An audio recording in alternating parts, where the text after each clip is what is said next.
amazing how many of these words that were written, 1,000 years ago, 1,500 years ago, 2,000 years ago, speak to us today. Did you notice, looking at the prayers that we've been singing for generation after generation, how it speaks to us today? This morning, like so many mornings, I received a ding. Well, this one was from my wife. Of another terrible thing happening to a Jewish community in the world. A lot of you woke up, you saw. I know all the police officers out there, they're on alert because of this. Another attack, this time on the UK. It really starts to get to you day after day, week after week. What's going to happen? What's going to bring us together? What's going to speak to us from these words that's happening right now? On Monday, I received a different type of ding, on a more positive note. The message read, "You might have to change your sermon." Okay. I'm game. I wondered what it could be. So, like the natural thing, you look online, and what did I see? White House releases a comprehensive plan to end the Gaza conflict. And even better, words from Prime Minister Netanyahu to President Trump, "I support your plan to end the war in Gaza." Could it possibly be true? Peace in Israel? An end to the fighting in Gaza? The return of our hostages? An opportunity to rebuild both physically and spiritually? Hope. There's a word for that in Aramaic, which I'm going to teach you. It's actually a very complicated word, so we're going to go through it during the sermon today. But this is a really great word for this moment. Halavai. Say that with me. Halavai. Have you heard that word before? It kind of means, if only there could be hope, but you're going to see it's a very complex word. If only this could be true. That here on our Yamim Noraim, that here on Yom Kippur, that here before almost the second anniversary of October 7th, this time when we just opened the Ark, when God's ears are most open to our prayers, that finally our prayers may be answered. Now, I know a lot of you are skeptical. I'm sure it is hard to find hope in our hearts in these times. Hamas certainly has not signed on the agreement yet. We're still waiting for word.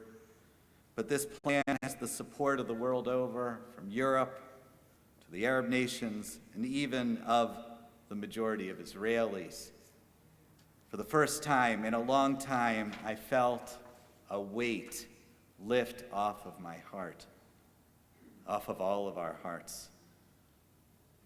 The words that word we've been so longing to hear for so long, shalom,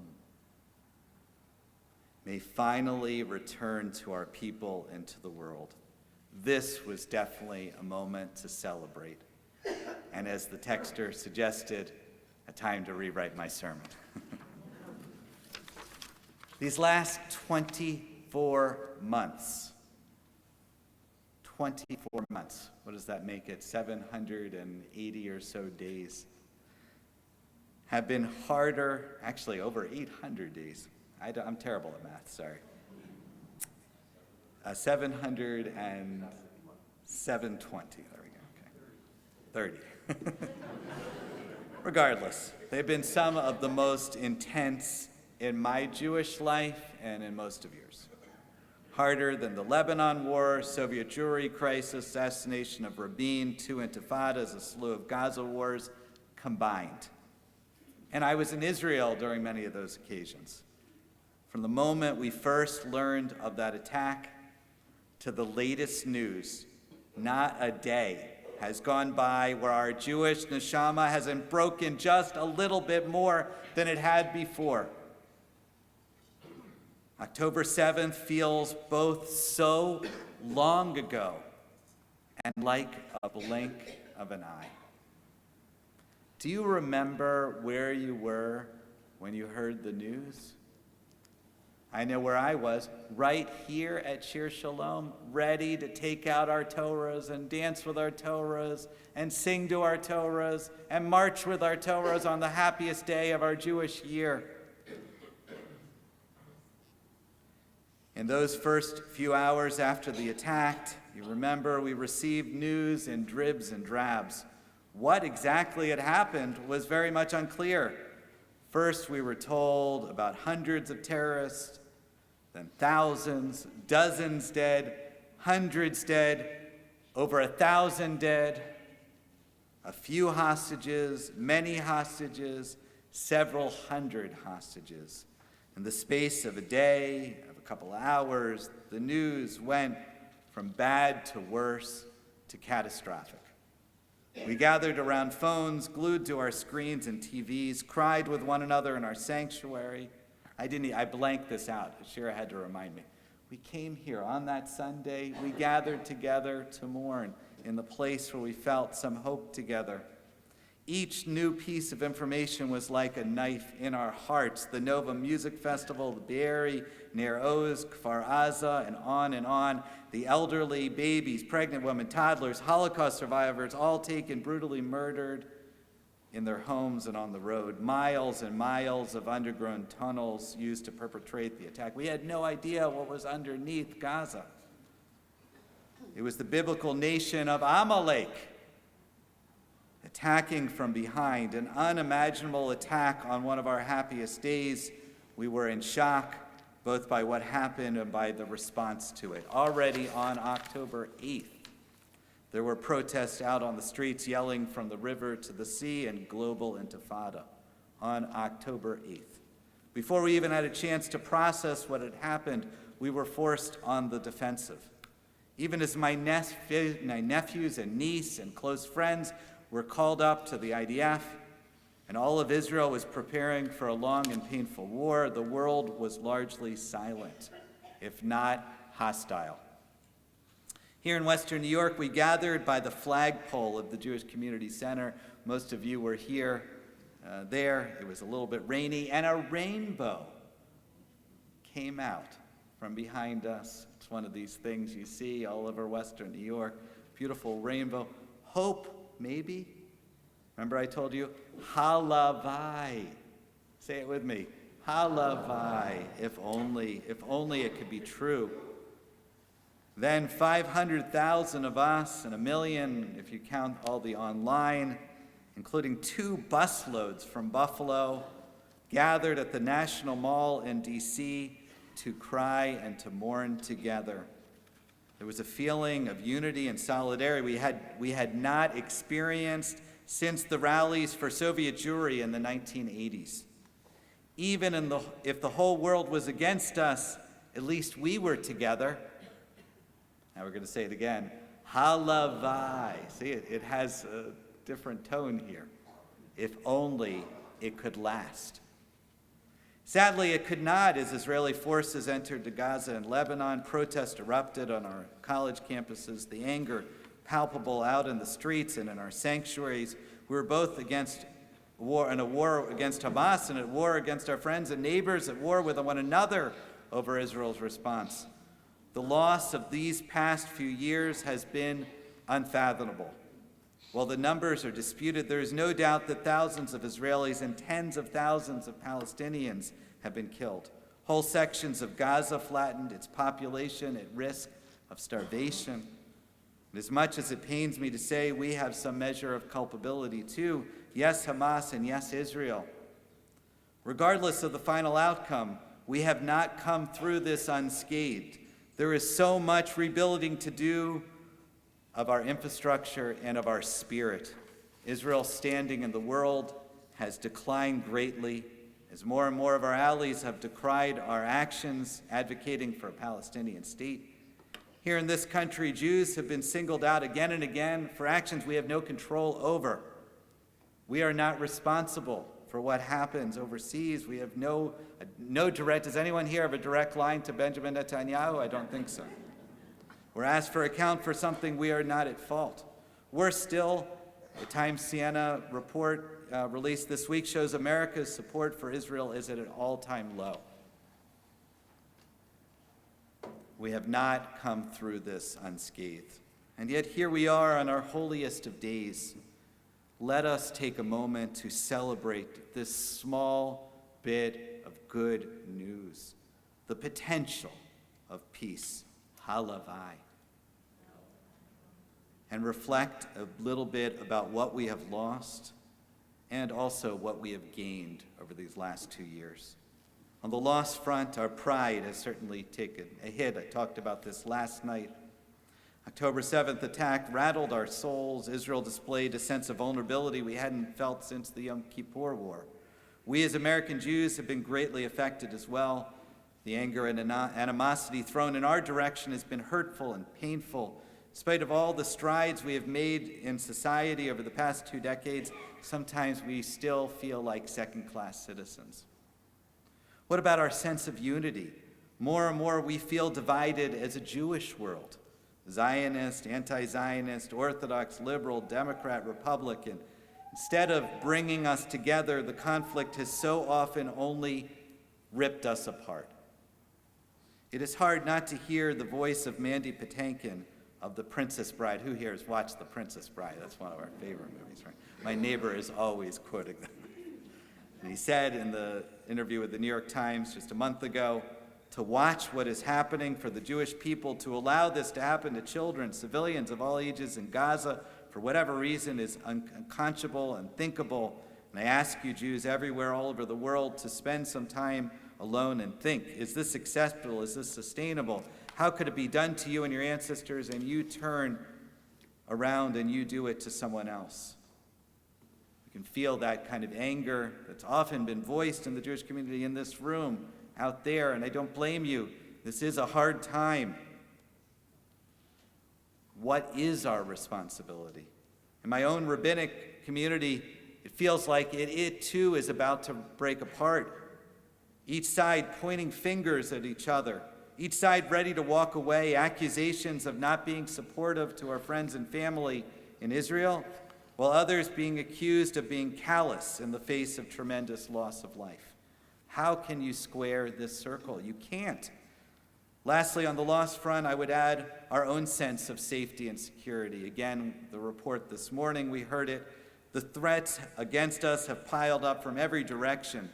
Seems every major shooting in this country, the 5/14 shooter, the Minneapolis attack, has anti-Semitism at its roots. And we have been attacked directly, more than we ever have in the past. Going back to Tree of Life, that was the first and largest attack on the Jewish community in the entire history of America. And we have had many Tree of Lives constantly. Just from this past April to June, we witnessed my friend, Governor Josh Shapiro's house being set on fire by an arsonist on the first night of Passover.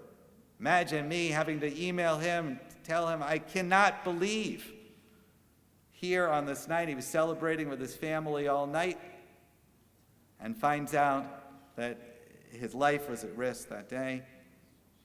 Right after that, the murder of 2 Israeli embassy workers, a newly engaged couple, Yaron Lashinsky and Sarah Milgram, outside of the Capitol Jewish Museum in the open, and the firebombing of a Run for Their Lives event in Boulder, Colorado. Around the world, Israeli athletes have been barred from events, Israeli musicians have been chased off the stage, Israeli authors have been blacklisted. Here in our own community, we had one of our members' front windows thrown with a rock inside of it because they had a sign for Israel, in support of Israel. Another family friend felt they needed to actually move school districts. This broke my heart completely, because their child was being threatened to be beat up because of their Jewish identity. But there are reasons for hope. October 7th started a surge, that's what they call it, a surge of Jewish identity and pride, the likes of which we have not seen in a long, long time. People coming to services for the first time in years, people joining Jewish clubs, connecting with Jewish friends, watching Seinfeld, coming back to their Jewish neshama, their Jewish roots. As I've said many times, those hamsas and stars, including in my own family, being worn with pride openly. Even more amazing and astounding, I'm sure to Cantor and I, is how many people have decided to join Judaism, to convert to Judaism at times like this. At Shir Shalom, we have had more than a half a dozen conversions since October 7th. Thank you. It really matters. The feeling of Jewish pride still shines forth in spite of everything we have endured. I feel this particularly on the High Holy Days. There is meaning and purpose. Sometimes we don't always feel it, but here in this room we feel purpose and why we are here. Yes, I know. There are some in our community who have stayed away because of these really hard and difficult feelings, maybe even because we have an Israeli flag, because it's hard. But overall, this has been a time of great Jewish renewal. It has also shown our resilience. We are survivors, having withstood more than genocide and destruction, inquisition, expulsion, pogrom, and protest than all other human beings combined. Here during services, we go to the Ela Eskara, this prayer on Yom Kippur that we recount the bravery and resistance that goes all the way back to the days of the Maccabees. Each event more tragic than the next, leading all the way up to the Holocaust. In time, October 7th will be added to this list. No, there is no doubt that this time period has left a permanent mark on our collective psyche. But we have faced worse, believe it or not, in our history, and we are still here to tell the tale. We are still here. And for me, it has reminded me just what I love about being Jewish. Despite all of these differences and divisions and all the many ways you can split Judaism, we still allow for discussion and debate. We're willing to face the most challenging of circumstances imaginable and find our way through. We can see both our rough edges and our bright centers. We do not have to be perfect. We don't need to be judged by this standard all the way up here. We are human. Our ancestors have told us again and again, and that is the message of Yom Kippur. We can ask for forgiveness. We can be forgiven. Sure, we may rail against each other from time to time, but there is appreciation, I hope, underneath. Our ties are too strong for any terrorist group or anyone to pull them apart.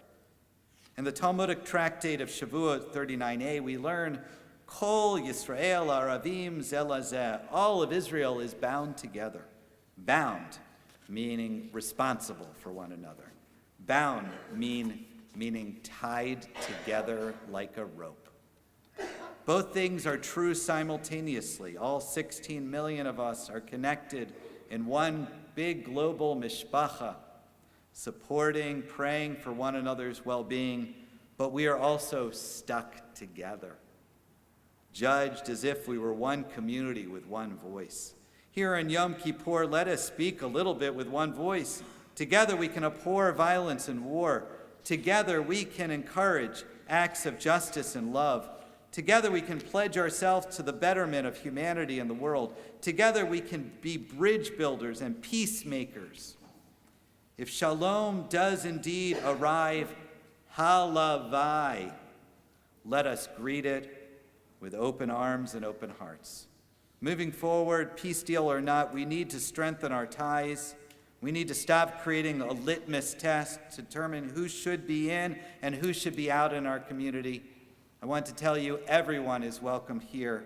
This is a place where we can be our full selves, even if our views differ from one another, even if our views are in opposition to one another.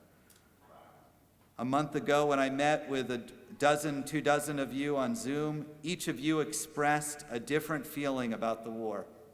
And amazingly, in spite of our differences, we listened. We really, really listened, respectfully. We did not judge. We showed kindness and compassion. This is not the time to push people away. It is the time for us to draw one another near. If your heart is aching, let us ease the pain. Shir Shalom is strong enough to hold you, whether you are on the left, right, or in between. Everyone is welcome here. Whether you're part of the Jewish community or not, every single person is welcome here. And for those of you who told me you no longer feel comfortable coming because what is happening, we understand as well. Know this, the doors of our sanctuary will always be open to you whenever you choose to come back inside. Today on Yom Kippur, Jews are gathered in synagogues across the world. We see in UK, different time zones all over the place, in small shtiblas, mighty sanctuaries, to take account of our own lives and that of our communities. We recognize how fragile our existence is and how much we need one another. The gates of heaven call to us, open and ready, God willing, halavai, halavai, to receive our prayers. And on the forefront of Klal Yisrael, of all of Israel, are those sacred 4 Hebrew letters, Shin, Lamed, Vav, Mem, Shalom. The Yonah, that dove, that beautiful bird of peace, is perched right above our heads, ready to serve as a beacon to better times ahead. But she, as always, is elusive, taunting us from afar. Let this be the moment, halavai, when she finally arrives and signals a new beginning. Please, God, as we ask in the Sim Shalom prayer, let there be peace. Sim Shalom, give us peace. In the words of the prophet Isaiah, in the days to come, the mount of God's house shall stand firm upon the mountains, a tower above the hills, and all the nations shall gaze on it with joy. And they shall beat their swords into plowshares, their spears into pruning hooks. Nation shall not take up sword against nation. They shall never again know war. Isaiah 2, verses 2 and 4. Verses from Scripture about which the Israeli poet Yehuda Amichai added, don't stop after beating the swords into plowshares. Don't stop. Go on beating and make musical instruments out of them. Whoever wants to make war again will have to turn them into plowshares first. Baruch atah Adonai oseh shalom. Blessed are you, God, maker of peace. An easy and meaningful fast. A gemar chatima tova. A peaceful halavai and more hopeful year. Let's say it together.